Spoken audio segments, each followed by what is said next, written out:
오늘 개조인가 개혁인가 라는 제목으로 주일 말씀을 선포하겠습니다. 지금은 이제 우리가 렌트 기간을 지나고 있습니다. 사순절 기간을 지나고 있는데, 이 사순절은 예수님의 고난에 함께 동참한다는 신학적인 의미가 있습니다. 다음 주일은 고난주간이 이제 시작이 됩니다. 고난주간의 핵심은 십자가입니다. 예수님의 그 십자가는 인류의 죄를 대속하신 사건이고 하나님의 사랑의 확증이며 구속사의 성취입니다. 자, 이걸 묵상하면서 우리도 그 길을 따르기로 결심하고 작정하는 절기가 바로 이제 렌트 기간입니다. 사순절 기간입니다. 단순히 그냥 기념하는 행사로 또 성례전을 행하고 성찬식을 하고 지나갈 때가 참 많습니다. 또 오는 그냥 절기라고 생각하고 별 생각 없이 그냥 지나갈 때가 많은데, 예수 그리스도의 그 십자가의 사건이 나의 사건이 된 것이 언젠지,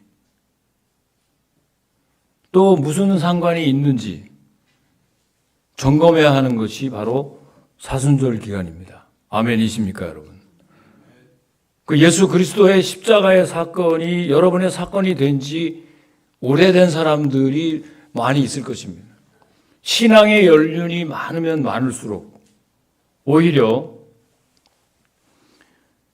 그게 나하고 지금 무슨 상관이 있는지를 철저히 점검해야 될 것입니다. 오늘은 새신교회의 첫 출발을 알리는 역사적인 날입니다. 교회표도 다시 새롭게, 다시 거룩하게. 한번 우리 따라서 해봅시다. 다시 새롭게, 다시 거룩하게. 이 새신교회의 이름은 신앙을 새롭게 한다는 의미가 있습니다. 신앙을 새롭게. 신앙의 새로운 변화. 이런 역사적인 우리 새신교회에 출발하는 이 순간에 우리 교회와 그리고 나에게 주시는 그 십자가와 부활의 메시지는 무엇일까? 이걸 좀 다뤄보려고 합니다. 오늘 첫 번째 메시지인데요. 개조인가 개혁인가 라는 우리가 이 제목으로 말씀을 선포할 텐데, 오늘날 저와 여러분들 안에 나도 모르는 사이에 그 자리를 잡고 있는 그 형식적인 신앙에 아주 외식하는 일, 이런 거에 아주 저도 프로입니다. 겉과 속이 일치가 돼야 되는데 저 잘 감춥니다, 여러분. 할렐루야. 아주 이제 감추는 데 익숙한 게 우리 크리스찬들이 아니겠어요? 그저 그 속을 누가 알겠습니까? 이미 빈들의 마른 풀과 같이 그 시들은 그 나의 영혼, 그 내 안에 있는 그 생기 잃은 영성이 그냥 약간의 개선만으로, 약간의 개조만으로는 고쳐지지가 않습니다, 여러분. 그런데도 불구하고 많은 사람들이 하나님께로부터 은혜를 받아요. 또 주일날 하나님의 말씀을 통해서 이거 오늘 다시 결심해야 되겠다고 여러 번 다짐하지만 그냥 부분적인 개선으로 끝나는 경우가 비일비재합니다.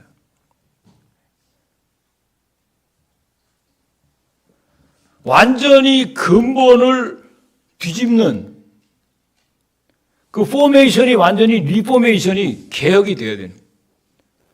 그래서 우리가 정치개혁, 경제개혁, 종교개혁, 이 개혁은 어느 부분만 개선해서 되는 것이 아닙니다.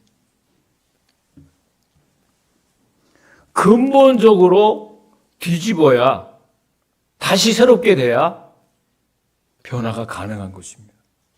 아멘이십니까, 여러분? 자, 그런 의미에서 오늘 진정한 개혁을 이루려면 첫째, 자신의 내면을 점검해라 그랬어요. 다 함께 13절, 14절 말씀 우리가 읽어보시겠습니다. 자, 시작. 멀리서 잎사귀 있는 무화과 나무를 보시고 꼭 그 나무에 무엇이 있을까 하여 가셨더니 가서 보신즉 잎사귀 외에는 아무것도 없더라. 이는 무화과 때가 아님이라. 예수께서 나무에게 말씀하여 이르시되 이제부터 영원토록 사람이 내게서 열매를 따먹지 못하리라 하시니 제자들이 이를 듣더라. 자, 예수님께서 지금 성전 근처 베다니에서 하룻밤을 머물고 나오셨을 때 배가 굉장히 고프셨어요. 시장하셨어요. 마침 잎이 무성한 무화과 나무가 보여서 예수님은 그 열매를 기대하고 나무에 다가가셨습니다. 자, 그런데 주님의 기대와는 달리 아무것도 얻을 수가 없었어요. 그냥 잎사귀만 무성했지 정작 열매가 없었던 것입니다. 이거 우리가 잘 아는 내용입니다. 그 다음에는 아주 생각하고 싶지가 않아요. 그 다음에 너무나 무서운 무화과 나무에 저주를 내리셨어요. 평소 예수님답지 않은, 어찌 보면 예수님은 마음이 온유하고 겸손하다. 본인 말로도 얘기하시고 또 긍휼이 많으시고 불쌍히 여기시고 사랑이 많으시고 어느 곳에서든지 병자들을 치유하시고 또 아무리 죄를 진 자들에게도 누구든지 죄 없는 자는 돌로 저 여인을 치라 할 정도로 사람을 불쌍히 여기시는 분이 바로 주님이신데 왜 이렇게 화를 내셨을까? 생각해 보지 않을 수가 없습니다. 이번 사순절 기간에도 우리가 십자가의 그 사건을 묵상하는 그런 절기인데 이 십자가는 하나님의 사랑과 공의가 동전의 양면처럼 같이 공존하고 있습니다. 이거를 우리가 잘 알아요. 물론 그때가 무화과의 결실기는 아니었지만 무화과는 잎과 열매를 동시에 내는 특성이 있기 때문에 그 무렵에도 그 타크시라고 하는 작은 열매는 열리게 되어 있습니다. 예수님께서는 그걸 보셨어요. 그런데 전혀 그 무화과 나무에는 이파리만 무성했지 열매가 없었던 거예요. 사랑하는 성도 여러분, 주님이 원하시는 것은 잎사귀가 아니라 열매입니다. 우리가 신앙생활을 오랫동안 했지만 우리 하나님께서 원하시는 것은 여러분들이 맺고 있는 열매가 무엇인가를 보신다는 거예요. 이거 우리가 그냥 지나칠 수가 없는 얘기. 좋은 것만 우리 말씀을 먹으면 우리가 편식을 하게 되는데 오늘 우리에게 주시는 말씀, 특히 나에게 주시는 말씀으로 받기를 주의 이름으로 축원합니다. 축원합니다. 우리 신앙도 마찬가지인데 그냥 풍성해 보이는 그 모습, 겉모습이 아니고 우리가 그토록 자랑하고 싶은 그 외적인 모습이 아니. 간판처럼 달고 다니는 그런 직함들. 이게 다 무화과의 이파리들입니다. 주님은 이런 것들에 관심이 없으세요. 성경을 조금 보시는 분들은 분명히 알 수 있어요. 우리의 내면에 무엇이 있느냐? 이걸 찾고 계십니다. 주님은 우리에게 큰 것을 찾는 것이 아니라 저와 여러분 속에 있는 아주 작지만 장차 향기로 열매를 맺는 영적인 성장할 영적인 자질을 갖고 있는지를 찾고 계신단 말이에요. 진실의 알맹이가 그 속에 있는지, 믿음의 알맹이가 작지만 그 안에 있는지, 그 사랑과 거룩의 알맹이를 지금도 찾고 계십니다. 그러기에 여러분, 자신의 내면을 점검하셔야 합니다. 아멘, 아멘. 아무리 수가 많고 화려한 외형을 갖추고 있는 교회라 할지라도 이런 내적인 열매가 없다 그러면 그것은 분명히 본질에서 벗어난 비본질적인 교회가 되는 것입니다. 인간 집단이 되는 것입니다. 그 안에는 시기와 질투와 미움과 다툼과 수군수군이 쉼없이 진행되고 있는 것입니다.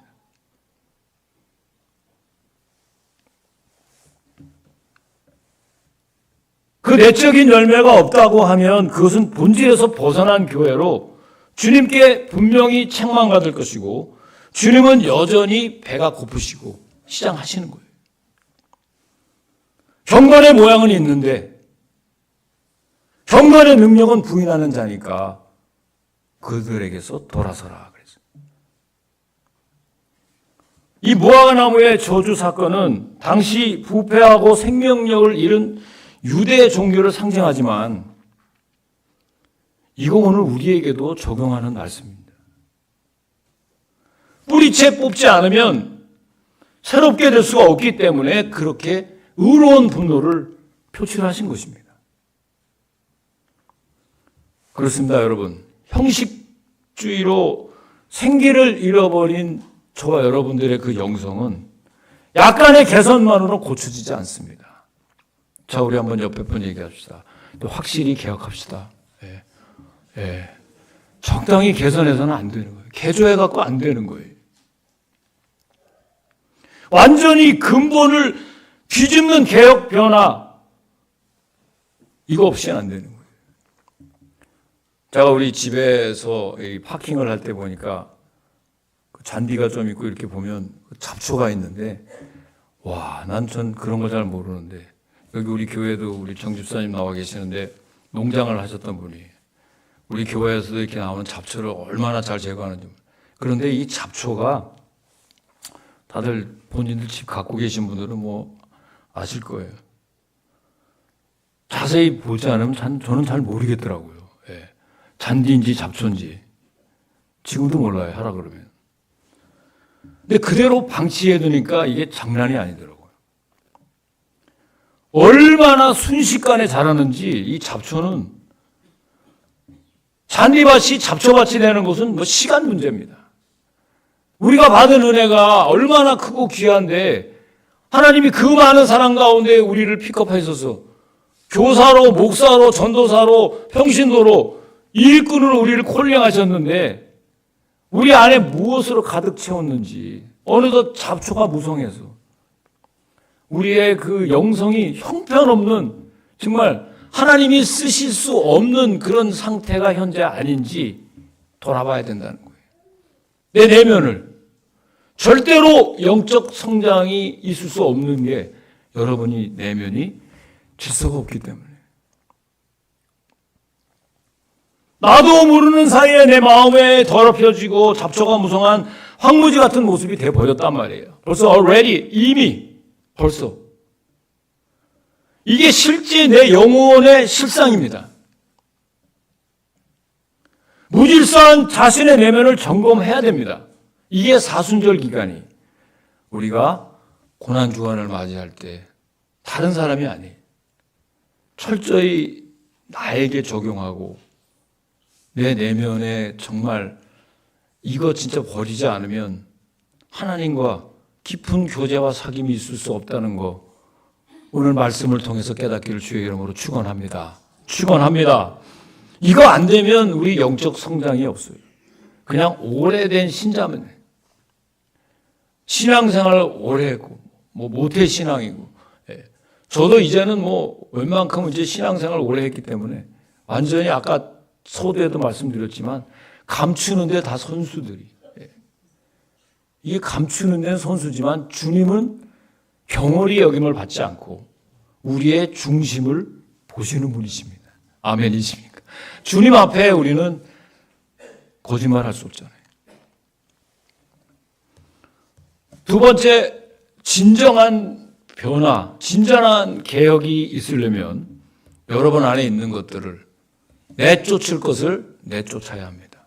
함께 15절, 16절 말씀 읽어보시겠습니다. 시작. 그들이 예루살렘에 들어가니라. 예수께서 성전에 들어가서 성전 안에서 매매하는 자들을 내쫓으시며 돈 바꾸는 자들 상과 비둘기 파는 자들의 의자를 둘러 엎으시고 아무나 물건을 가지고 성전 안으로 지나다님을 허락하지 아니하시고. 자, 이 두 번째 성전 청결 사건도 평소 주님의 모습과는 다르게 그 온유하신 분이 아주 과격할 정도로 상을 뒤엎으셨어요. 저도 화날 때 좀 혈기가 있지만 이렇게 엎어본 적이 없어요. 믿습니까? 네, 저는 온유한 사람입니다. 만약에 우리 중에 누가 이거 확 엎어버리면 문제가 있을 거예요. 제가 막 이렇게 확 엎으면 아마 여러분 한두 달 동안 시험 받을 거예요. 야, 목사님 그렇게 안 받는데 와, 혈기 충만하더만. 여러분 그렇게 생각할 수 있어요. 근데 제가 그 동기가 순수해서 정말 그 하나님에 대한 열정으로 막 이렇게 막 엎어버리고 말이에요. 성가대 이게 뭡니까? 야, 뭐 이렇게 했다고 칩시다. 놀라지 마시고. 그러면 아마 한 두세 달 우리 성가대들 시름시름 합니다. 기대했는데 목사님. 실망이야, 역시. 뭐 이렇게 할 수 있단 말이에요. 이 예수님이 성전에서 지금 상을 뒤엎어버리고 이렇게 과격한 행동을 왜 했겠느냐? 오죽하면 이렇게 했겠느냐? 당시 성전은 유대인들 영성의 중심이었어요. 그 성전 안에서 재물을 파는 상인들과 성전세를 바꿔주는 환전상들은 성전 안에서 매매하기 위해 누구의 허락이 필요했냐? 대제사장의 허락이 필요했어요. 그래서 그런 과정에서 대제사장에게 뒷돈을 주고 종교 지도자들의 묵인 아래 장사를 한 것입니다. 그러니까 이방인들이 완전히 난장판이 된 거예요. 완전히 시장 바닥이 된 거예요. 매매상과 환전상들을 성전 안으로 끌어들인 자들이 누구예요? 종교 지도자들이에요. 거기에 주님께서 분노하신 것입니다. 우리가 조금 예수님의 성품이나 예수님이 누구신지를 아는 사람들은 예수님은 성전에서 분노하실 수밖에 없다는 거는요. 첫째, 성전을 누구보다 사랑하신 분이 주님이셨어요. 예수님의 생애 전체가 성전 중심의 삶을 사셨어요. 우리 하나님을 사랑하는 사람들의 특징이 뭘까요? 한마디로 삶의 구심점이 하나님이십니다. 아멘, 아멘. 말씀 중심이고 교회 중심의 삶을 살게 돼 있어요. 교회에 나왔는데 왜 이렇게 썰렁한지, 이 사람은 이제 자기 중심으로 사는 사람이야. 교회에 나오면 마음이 편안해져야 됩니다. 아멘, 아멘. 교회가 늘 나의 어떤 이 영적인 그 공급처가 되기 때문에 이 교회가, 이 성전이 하나님의 임재가 있기 때문에 여러분 안에 평안이 넘치는 거예요. 교회는 거룩하고 순결한 장소인데 예수께서 예루살렘 성전에 오셨을 때 장사하던 무리를 보고 분노하신 이유가 뭐냐고요? 바로 세상의 시장과 같은, 쇼핑몰과 같은 그런 곳으로 변질시켰기 때문에. 재물을 사고 팔고 돈을 바꾸는 행위가 사람들에게는 상당 부분 편의를 도모하기는 했어요. 실제로 이 사람들이 하는 게 다 잘못됐냐? 그게 아닙니다. 아니, 제사를 드리려면 돈이 좀 없는 사람들은 싼 비둘기를 좀 사야 되고, 뭐 이것도 돈도 바꿔야 되고, 이 일이 굉장히 자연스러운 일이었습니다만은 그 안에 인간의 탐욕이 들어가 있었다는 거예요. 이 시장바닥과 같은 성전의 배후에는 탐욕을 채우기 위해 성전을 이용하는 종교 기득권자들이 있었단 말이에요. 그렇습니다, 여러분. 우리가 아무리 좋은 동기로 어떤 일을 시작하더라도 나도 모르는 사이에 변질되고 불순한 결과를 가져올 수 있다는 교훈의 말씀이에요. 여러분이 하시는 동기가 좋다 하더라도 그게 하나님 보시기에 합당하지 않는 일로 변질될 수가 있다는 거예요.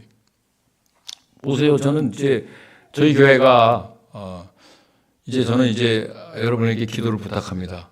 옛날 교회 이름이 안 나오도록 여러분이 중보 기도를 해주세요. 툭 튀어나오면 또 그것 때문에 본질적인 말씀을 안 듣고 오늘 또 뭐 신일교회라고 왜 그렇게 얘기를 하시나. 제가 이제 그동안에 28년 동안 신일교회를 외쳤는데 갑자기 새신교회로 하려니까 이거 굉장히 신경 쓰지 않으면 안 됩니다. 또 여러분들도 세교에 나옵니다. 이게 훈련이 돼야 돼요. 기도해 주시길 바라고요.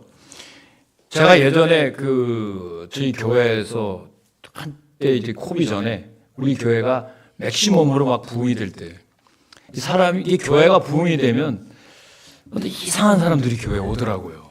예? 그러지 않을 때는 제자 훈련하고 뭐 이럴 때는 뭐 사람들이 오라 그래도 안 와요. 예, 뭐 성경 공부한다 그러면. 그때 쑥 들어와 갖고 우리 교회에 제가 그렇게 디사이플 출연을 시켜서 전도하라고 밖에 내보냈더니 이 다단계 하는 사람한테 전도를 당했어.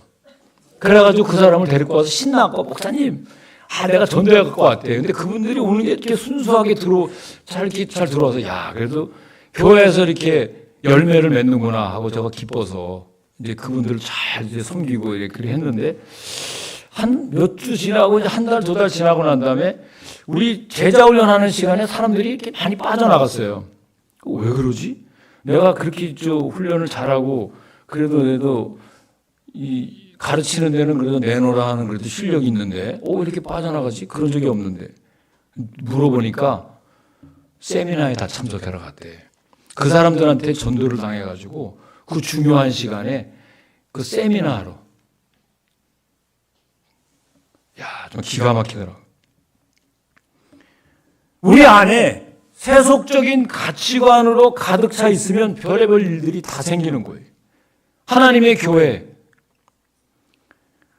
세속적인 가치관으로 물질 중심적인 성공관으로 우리의 거룩함이나 우리의 성결함을 대신할 수 없다는 것을 알아야 되는데 대신하고 있단 말이에요.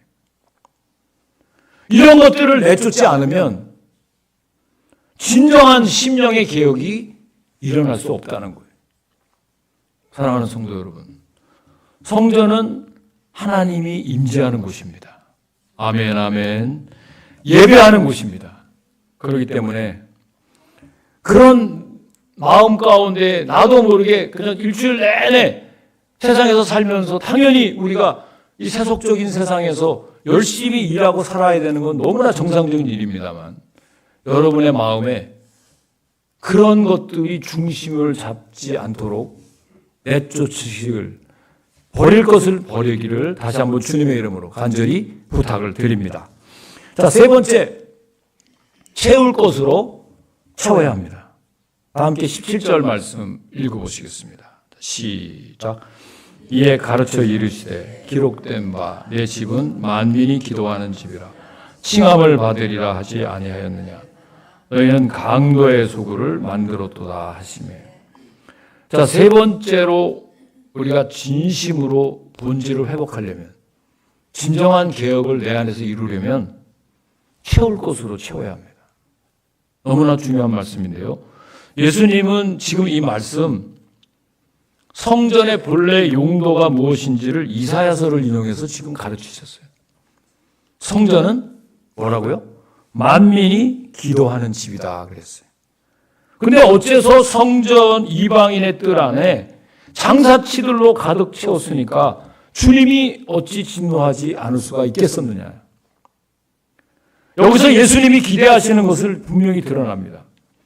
성전에는 오지만 이웃에만 눈이 먼 장사꾼들, 제사의 형식만 지키려는 이 이스라엘 사람들의 무뎌진 영적 상태를 정확하게 보고 질타하신 것입니다.